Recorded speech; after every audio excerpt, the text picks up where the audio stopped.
പ്രിയപ്പെട്ടവരെ, കർത്താവായ യേശു നിങ്ങളെ അതിയായി സ്നേഹിക്കുന്നു. അതുകൊണ്ടാണ് ദിവസവും നിങ്ങളോട് സംസാരിക്കുന്നത്, അല്ലേ? ഓരോ ദിവസവും ഓരോ വാക്ക് തന്ന് നിങ്ങളെ ധൈര്യപ്പെടുത്തുന്നു. നാം ജീവിക്കുന്ന ലോകം അങ്ങനെയുള്ളതാണ്. ഉപദ്രവം, ഞെരുക്കം, ഭയപ്പെടുത്തുന്നു, ഇങ്ങനെ പല കാര്യങ്ങളും നമ്മൾ നേരിട്ടുകൊണ്ടിരിക്കുന്നു, അല്ലേ? അതുകൊണ്ട് ദിവസവും നമുക്കൊരു ബലം ആവശ്യമായിരിക്കുന്നു. അതുകൊണ്ടാണ് ദൈവം ദിവസവും നിങ്ങളോട് സംസാരിക്കുന്നത്. അതിനാൽ നമ്മൾ യേശുവോടൊത്ത് നടക്കുന്ന അനുഭവത്തെ വിട്ടുകളയാൻ പാടില്ല. ദിവസവും യേശുവിൻ്റെ കൈപിടിച്ചുകൊണ്ട് നടക്കണം. നാം യേശുവോടൊത്ത് നടന്നുകൊണ്ടിരിക്കുന്നു എന്ന് നമ്മൾ പറയണം. ദിവസം തോറും യേശുവോടൊത്ത് നടക്കുന്നു, യേശു നമ്മെ കൈപിടിച്ച് നടത്തുന്നു എന്ന് പറയുന്ന അനുഭവത്തിൽ നമ്മൾ ജീവിക്കണം. ഒരു ദിവസം യേശുവോടൊത്ത് നടന്നില്ല എങ്കിലും അത് നിങ്ങൾക്ക് ബാധിപ്പുണ്ടാക്കുന്നതാണ്. അതുകൊണ്ട് ദൈവത്തിൻ്റെ വചനം ശ്രദ്ധിച്ച് കേട്ട് യേശുവോടൊത്ത് നടക്കുന്ന അനുഭവത്തിൽ ഇനിയും വളരണം. യേശുവോടൊത്ത് ഇനിയും ചേർന്ന് നടക്കണം. ഇപ്പോൾ നടക്കുന്നതിലും പല അനുഭവങ്ങളുണ്ട്. യേശു മുന്നിൽ നടക്കുന്നു, നിങ്ങൾ വളരെ അകലെ പിന്തുടരുന്നു. എന്നിട്ട് യേശു മുന്നിൽ നടക്കുന്നുണ്ട്, ഞാൻ പുറകിൽ നടക്കുന്നുണ്ട് എന്ന് പറഞ്ഞാൽ അതും യേശുവോടൊത്ത് നടക്കുന്നതാണ്. യേശു ഇവിടെയുണ്ട്, നിങ്ങൾ കുറച്ചു ദൂരെ പുറകെ നടന്നുകൊണ്ടിരുന്നാൽ യേശു മുന്നിൽ പോകുന്നു, ഞാനും കൂടെ നടന്നുകൊണ്ടിരിക്കുന്നു എന്ന് ദൂരെ നിന്നുകൊണ്ട് പറയാം. പക്ഷേ യേശുവിൻ്റെ കൈപിടിച്ചടുത്ത് നടന്നുകൊണ്ടേയിരുന്നാൽ അതെങ്ങനെ ഉണ്ടാകുമെന്ന് സങ്കല്പിച്ചു നോക്കൂ. യേശുവും ഞാനും വളരെ ക്ലോസാണ്. Close walk with God. ഞാൻ യേശുവിൻ്റെ കൂടെ വളരെ ക്ലോസായി നടക്കുന്നു, യേശുവിൻ്റെ കൈപിടിച്ചുകൊണ്ട് നടക്കുന്നു. ഇതിലേതാണ് നിങ്ങളുടെ അനുഭവം? ദൂരെ യേശുവിൻ്റെ പിന്നിൽ നടക്കുകയാണോ? സൈഡിൽ ഒരരികി ചേർന്ന് നടക്കുകയാണോ? യേശുവിൻ്റെ കൈപിടിച്ച് കൂടെ തന്നെ നടക്കുകയാണോ? ഒന്ന് ചിന്തിച്ചു നോക്കൂ. നിങ്ങൾ യേശുവിനോട് അടുത്ത് തന്നെയാണോ? യേശുവിനും നിങ്ങൾക്കും തമ്മിലുള്ള ബന്ധം ശരിയല്ലെങ്കിലാണ് ആ ഡിസ്റ്റൻസ് ഉണ്ടാവുക.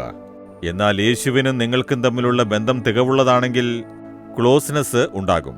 അപ്പോൾ യേശുവിൽ നിന്നും അകന്നു നിൽക്കാൻ പാടില്ല. എപ്പോഴും ക്ലോസ് ആയിരിക്കുന്ന പോലെ നിങ്ങളുടെ ജീവിതത്തെ സൂക്ഷിക്കണം. അതിന് നിങ്ങളുടെ ഹൃദയത്തെ പരിശോധിച്ച് നോക്കി നിങ്ങളുടെ തനിച്ചുള്ള പ്രാർത്ഥനയിൽ ദൈവത്തോടുള്ളതിനെക്കുറിച്ച് ഉറപ്പിക്കേണ്ടതാണ്. അതുകൊണ്ടാണ് രാവിലെ എഴുന്നേറ്റ ഉടനെ ബൈബിൾ വായിക്കണം, പ്രാർത്ഥിക്കണം, യേശുവിനോട് മനസ്സ് തുറന്ന് സംസാരിക്കണമെന്ന് പറയുന്നത്. നിങ്ങളൊരൽപ്പം സ്ഥലം വിട്ടുപോയാൽ കൂടുതൽ മാറി കൂടുതൽ അകലമുണ്ടാവാൻ സാധ്യതയുണ്ട്. നിങ്ങൾ അറിയാതെ തന്നെ യേശുവിൽ നിന്നും കൂടുതൽ അകന്നു പോയിക്കൊണ്ടിരിക്കും. അങ്ങനെയാവാതെ യേശുവിനോട് ഒത്തുചേർന്ന് നടക്കുന്ന അനുഭവമാണ് ഏറ്റവും പ്രധാനം. കൂടുതലായി നാം ചേർന്ന് നടക്കണം, യേശുവിൻ്റെ കൂടെ ചേർന്ന് നടക്കണം. ആ ആഗ്രഹത്തോടുകൂടെ യേശുവിൻ്റെ കൈപിടിച്ച് കൂടെ നടക്കണം. ശരി, യേശു ഈ ദിവസം ഒരു വാക്ക് തരുന്നു, വായിക്കാം. യെഹെസ്കേൽ 36 9 ഞാൻ നിങ്ങൾക്കനുകൂലമായിരിക്കുന്നു, ഞാൻ നിങ്ങളുടെ അടുക്കലേക്ക് തിരിയും. ഇവിടെ പറയുന്നു, ഞാൻ നിന്റെ കൂടെയുണ്ടാവും, നിന്നെ എപ്പോഴും നോക്കിക്കൊണ്ടിരിക്കും. അതായത് യേശുവിൻ്റെ ദൃഷ്ടി നിങ്ങളുടെ മേൽ തന്നെ ഉറച്ചിരിക്കും. ഞാൻ നിനക്ക് അനുകൂലമായിട്ടുണ്ടാകും. നിങ്ങൾ ചോദിക്കും, എനിക്കാരുമില്ലല്ലോ, എൻ്റെ ഭാഗത്ത് ആരുമില്ലല്ലോ, എല്ലാവരും എനിക്കെതിരായിട്ടാണുള്ളത്. എൻ്റെ വീട്ടിലായാലും ജോലി സ്ഥലത്തായാലും ഞാൻ വസിക്കുന്ന സ്ഥലത്ത് എല്ലാവരും എനിക്കെതിരായി നിൽക്കുന്നു, എനിക്കായി ആരുമില്ല, ആരും എനിക്ക് വേണ്ടി സംസാരിക്കുന്നില്ല, ആരും സപ്പോർട്ടീവായിട്ടില്ല. യേശു പറയുന്നു, ഞാൻ നിന്റെ കൂടെയുണ്ടല്ലോ. മകനെ, ഞാൻ നിന്റെ ഭാഗത്തുണ്ട്. മകളെ, ഞാൻ നിന്റെ ഭാഗത്തുണ്ട്. നിന്റെ ഭാഗത്ത് ആരുമില്ലെങ്കിൽ എന്താ എന്ന് യേശു പറയുന്നു. നീ എന്തിനാണ് മറ്റുള്ളവരെ നോക്കുന്നത്? അവരൊക്കെ എൻ്റെ വിരോധികളായി മാറി, എനിക്ക് വേണ്ടി സംസാരിക്കുന്നില്ല, എന്നെ സഹായിക്കുന്നില്ല, എൻ്റെ ഭാഗത്ത് നിൽക്കുന്നില്ല. നിങ്ങൾ തെറ്റായി ചിന്തിച്ച് നിങ്ങൾ സ്വയം ഒറ്റപ്പെടുത്തുന്നു. ശരി, മനുഷ്യരെ വിട്ടേക്കൂ. യേശുവിനും നിങ്ങൾക്കും തമ്മിലുള്ള ഐക്യം. യേശു ചോദിക്കുന്നു, ഞാൻ നിന്റെ ഭാഗത്തുണ്ട്. അതുമാത്രമല്ല, ഞാൻ നിന്റെ മേൽ ദൃഷ്ടി പതിപ്പിച്ചിരിക്കുന്നു, നീ എൻ്റെ ദൃഷ്ടിയിൽ തന്നെയാണുള്ളത്, ഞാൻ നിന്നെ കണ്ടുകൊണ്ടാണ് ഇരിക്കുന്നത്. അപ്പോൾ യേശു നിങ്ങളെ കണ്ടുകൊണ്ടിരിക്കുമ്പോൾ ചിന്തിച്ചു നോക്കൂ. ഒരമ്മ എന്ത് ജോലി ചെയ്തുകൊണ്ടിരുന്നാലും അവരുടെ മനസ്സ് കുഞ്ഞിനെക്കുറിച്ച് ചിന്തിക്കും. അടുത്ത മുറിയിൽ കുഞ്ഞുറങ്ങിക്കൊണ്ടിരുന്നാൽ പോലും കുഞ്ഞ് ചെറുതായി കരഞ്ഞാലും മറ്റാർക്കും അത് കേൾക്കില്ല, അമ്മയ്ക്കുടനെ കേൾക്കും.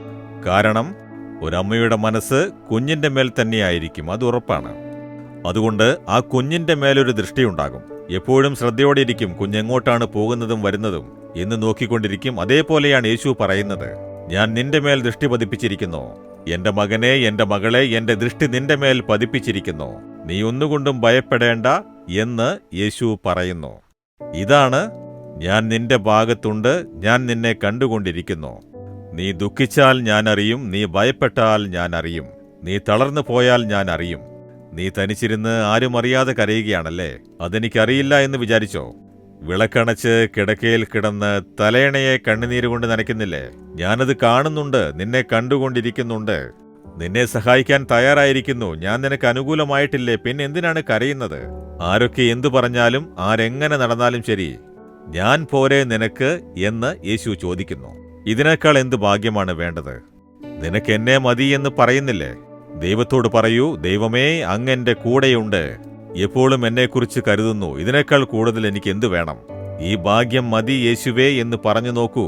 മനസ്സിലെ ദുഃഖമെല്ലാം പോകും, ഭയമെല്ലാം പോകും, പരിഭ്രമം പോകും, വലിയൊരു സന്തോഷമുണ്ടാകും. പറയുമോ? കർത്താവേ, യേശുവേ, അങ്ങ് എന്റെ ഭാഗത്തുണ്ട്, എനിക്ക് തുണയായി, എനിക്ക് അനുകൂലമായിരിക്കുന്നു. സ്തോത്രം യേശുവേ. അങ്ങെന്നെ അറിയുന്നു, എപ്പോഴും എന്റെ മേൽ ദൃഷ്ടി വെച്ചിരിക്കുന്നു, എന്നെ ശ്രദ്ധിച്ചുകൊണ്ടിരിക്കുന്നു. എനിക്കത് മതി യേശുവേ. ഇന്ന് മാത്രമല്ല, ജീവിതകാലം മുഴുവനും അങ്ങന്റെ ഭാഗത്തുണ്ട്, എന്റെ മേൽ ദൃഷ്ടിവെച്ച് എന്നെ സംരക്ഷിച്ചുകൊണ്ടിരിക്കുന്നു. എനിക്കത് മതി. ഞാൻ വളരെ സന്തോഷിക്കുന്നു യേശുവേ. അങ്ങേക്ക് സ്തോത്രം, സ്തോത്രം. യേശുവിന് സ്തോത്രം. യേശുവിന്റെ നാമത്തിൽ ആമേൻ, ആമേൻ.